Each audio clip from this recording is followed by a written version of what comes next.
Puntahan naman po natin by Zoom, no?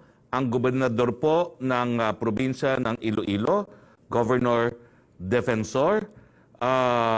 Governor, ano po ang mga hakbang na pinapatupad nyo ngayon? Ngayong tayo po ay naghahanda sa nakapasok na bagong Delta variant, no? The floor is yours, Governor Arthur Defensor.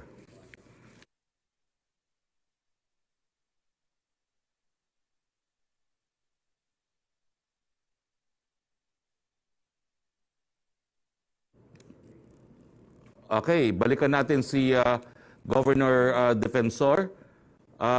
Kasama rin po natin on Zoom. Nandiyan na ba siya, si Governor Defensor? Okay, go ahead, Governor Defensor, the floor is yours.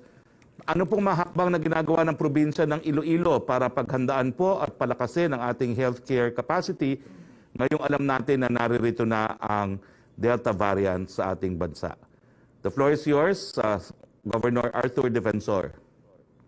Inline din po sa sinabi ni Yusek Vega, we are really trying our best so that we can have a healthcare system na sanay sa COVID-19 prevalence, sa surges, tsaka lalo na sa pagdating ng Delta variant.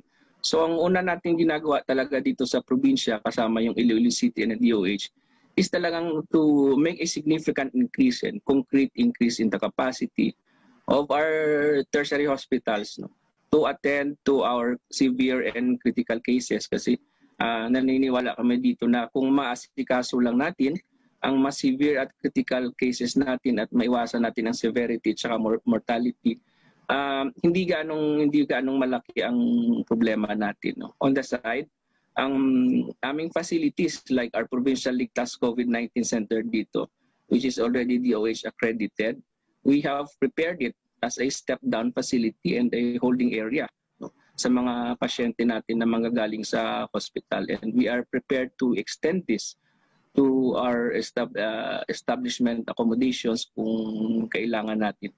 So yan talaga ang pinagtutulungan namin dito na masanay namin yung healthcare system ng probinsya at ng syudad ng Iloilo para na maasikaso natin ang prevalence at saka yung surges natin, especially kung dumating man ang COVID-19. Again, ulitin ko yung kailangang pagtulungan namin lahat dito kasamang DOH, yung konkreto ba, yung konkretong adjustments, no, sa ating tertiary hospital capacity to take care of our severe and critical cases. And in terms of community quarantine measures, we are under ECQ and we are about to impose stricter measures so that we can reduce the circulation of people here in Panay and Region 6 kung baka sakali man may mga Delta variants na kami dito sa ibang probinsya. Papatayo ba ho kayo o magpapatayo ng mga temporary treatment and monitoring facility to free up yung mga espasyo sa mga tertiary hospital and to dedicate those rooms for the critically ill? Yes, ang sa tertiary hospitals natin, spokes, kasi ang first line of defense namin sa tulad ng probinsya, like an LGU, like the province na maraming levels, syempre yung development ng TTMF namin from the barangay to the municipal level. But of course, in terms of mild and moderate cases, and even sometimes severe cases, we have our district hospitals na dinidevelop talaga namin na pwedeng mag-asikaso rin natin ng mga COVID-19 patients. But ang ating third line of defense dyan, no, ang next line of defense insofar as the province is concerned, ay yung aming Provincial Ligtas COVID-19 Center, ay TTMF, which we have developed, that can serve as a step-down and holding area. But ang ating district hospitals kasi, folks, we have an existing memorandum of agreement with our government tertiary hospitals na may sharing of resources kami. At handa tayo na tanggapin yung ibang non-COVID-19 patients ng ating tertiary hospitals para ma-decongest namin sila. So we are creating this system of capacitating hospitals and TTMFs together with our tinatawag namin dito na healthcare provider network patient referral system para ma-rationalize namin yung traffic ng patients tsaka yung kanilang ma-regulate namin yung kanilang admission. Kasi na kung ma-regulate siya ng mabuti at ma-rationalize siya, hindi natin ma-overwhelm ang ating tertiary hospitals sa mga patients na minsan pwede nating asikasuhin sa lower levels ba. Kasi minsan may mga body rate tayo na kumakain sila ng bed capacity ng ating mga tertiary hospitals, kaya unnecessarily na-overwhelm yung tertiary hospitals. So that is what we are doing right now. We are developing the system that can rationalize the admission of patients and the traffic. Okay, thank you, Governor Arthur Defensor. Puntahan na natin si Yusek Vergere. Ma'am, I will quote Antique Governor, Governor Rodora Cadiao, and she said over the weekend, what's the logic behind putting Iloilo and Iloilo City under ECQ? The Delta variant was not found in Iloilo. It's unfair for Iloilo, end quote. Yusek Vergere, yung pagpapalagay po no, ng probinsya ng Iloilo at Iloilo City together with Cagayan de Oro and Hingoog did not go through IATF itself. No? It was directly recommended to the President by the NTF and the DOH. Can you please explain po to Governor Cadiao and to the rest of our kababayan sa Iloilo Province and Iloilo City why DOH recommended directly to the President to put these areas under ECQ? The floor is yours, Yusek Vergere. Maraming salamat.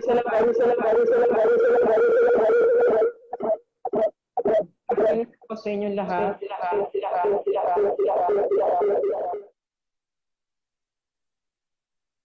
Po, Governor Defensor, and to all of our media partners and the public. Gusto ko namin ipaliwanag. Unang-una po ang Iloilo City and Iloilo Province, even before the Delta variant was detected, tayo po ay nakapag-recommenda na dapat na ECQ na po ang levels ng Iloilo City and Iloilo Province.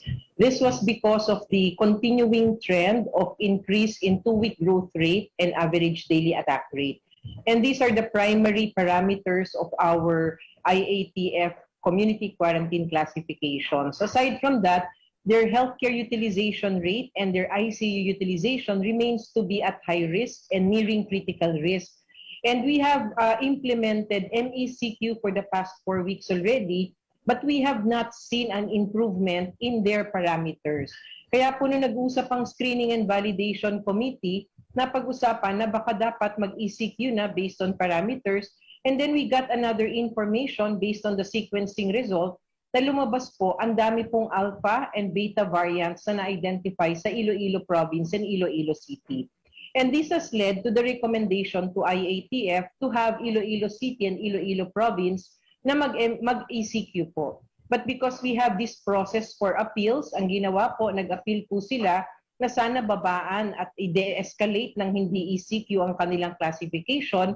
So when we discussed in our Screening and Validation Committee, napagkasunduan po ng mga miyembro ng ahensya na sinabi na okay, we can do MECQ, but they have to commit to improve their hospital capacity. Kasi nakikita po natin kulang pa yung kapasidad nila to manage the current number of cases.